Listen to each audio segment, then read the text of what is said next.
সম্প্রতি মাওলানা গিয়াসউদ্দিন তাহরির একটি আলোচনার অংশবিশেষ সোশ্যাল মিডিয়াতে ব্যাপকভাবে ওই আহমদুল্লাহরা এরকম করে, এরা মুনাফিক। সময় মতো দেয় আবার হাত বাড়াবে, এটা একটা ফোকাস।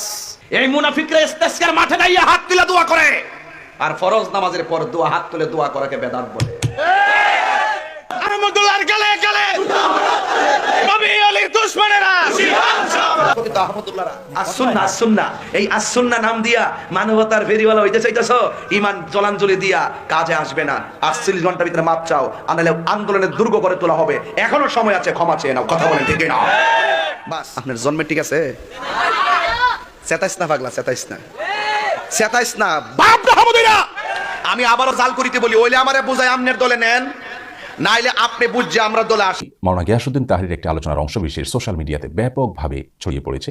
আল্লাহ দনরা সুলকে দিয়া গেলেন আল্লাহ দায়ের হইয়া, আল্লাহর দনরা সুলকে দিয়া গেলেন আল্লাহ গায়েব হইয়া, রাসূলের ধন খাজা পাইয়া,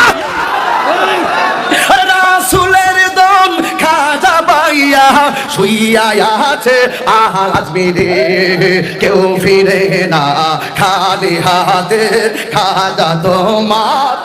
গানে গানে এখানে তিনি যে কথাগুলো বলেছেন, এই কথাগুলো যদি একজন ইমানদার মানুষ বলেন, বিশ্বাস করেন, তাহলে তিনি সঙ্গে সঙ্গে বেঈমান হয়ে যাবেন, সঙ্গে সঙ্গে তিনি ইসলাম থেকে খারিজ হয়ে যাবেন। তার সঙ্গে আর একজন মুশরিকের, একজন হিন্দুর কোনো পার্থক্য থাকবে না যদি তিনি এই গানের কথামালাগুলোকে বিশ্বাস করেন। কারণ এখানে সুস্পষ্টভাবে আল্লাহর সঙ্গে শিরকে আকবর হয়, বড় শিরক হয়, এরকম কথা রয়েছে। এখানে বলা হচ্ছে যে আল্লাহর ধন রাসূলকে দিয়ে আল্লাহ গেলেন গায়েব হইয়া।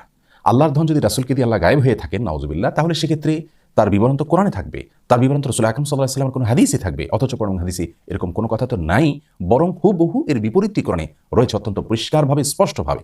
সূরা আনআম সহ কোরআন কারীমের 2 জায়গায় আল্লাহ রাব্বুল আলামিন বলেছেন তার রাসূলকে নির্দেশ দিয়ে, কুল লা আকুলু লাকুম ইনদি খাযাইনুল্লাহ ওয়ালা আ'লামুল গায়ব। হে রাসূল, আপনি বলে দিন মানুষদেরকে, আমি কখনো তোমাদেরকে এই কথা বলি না যে আল্লাহর ধনভাণ্ডার আমার কাছে আছে এবং আমি গায়েবও জানি না।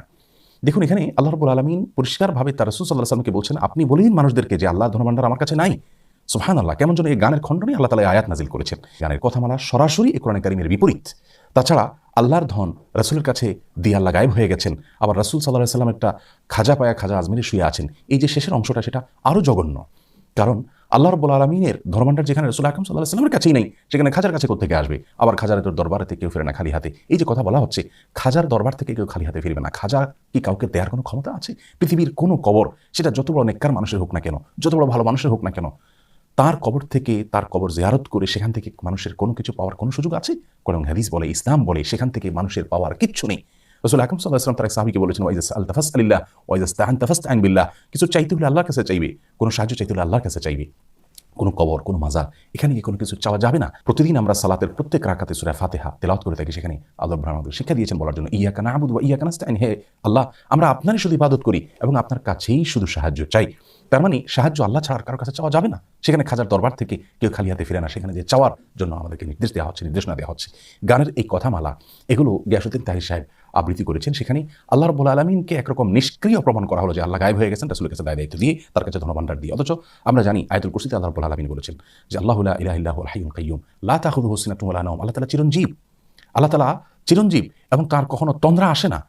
রাসূল আকরাম সাল্লাল্লাহু আলাইহি ওয়াসাল্লাম হাদিস থেকে বোঝা যায় আল্লাহ রাব্বুল আলামিন কিভাবে পৃথিবী কন্ট্রোল করেন। কোরআন কারীমে আল্লাহ বলেছেন ইউদাব্বিরুল আমর, আল্লাহ রাব্বুল আলামিন সমস্ত বিষয়গুলোকে কন্ট্রোল করে, নিয়ন্ত্রণ করে, সবকিছু আল্লাহ তাআলার হাতে। সেখানে এই ধরনের শিরকি কথা একজন মুসলিমের মুখ থেকে কখনো বাহির হতে পারে না। একজন আলেম তো অনেক পরের কথা, একজন ওয়াইজ বা বক্তা তো অনেক পরের কথা। আমরা অন্য যাই করি না করি, অন্তত ঈমান হারা হওয়ার মতো কথা, শিরকে আকবর হওয়ার মতো কথা থেকে আমাদের বেঁচে থাকা উচিত। আল্লাহ রাব্বুল আলামিনের ভয়ে অন্তত আপনি তওবা করুন এবং আল্লাহর কাছে ফিরে আসুন এবং আপনার এই কথাকে আপনি প্রত্যাহার করুন। এতে আপনি আল্লাহর কাছে সম্মানিত হবেন, মানুষের কাছেও সম্মানিত হবেন ইনশাআল্লাহ বিইذنিল্লাহ।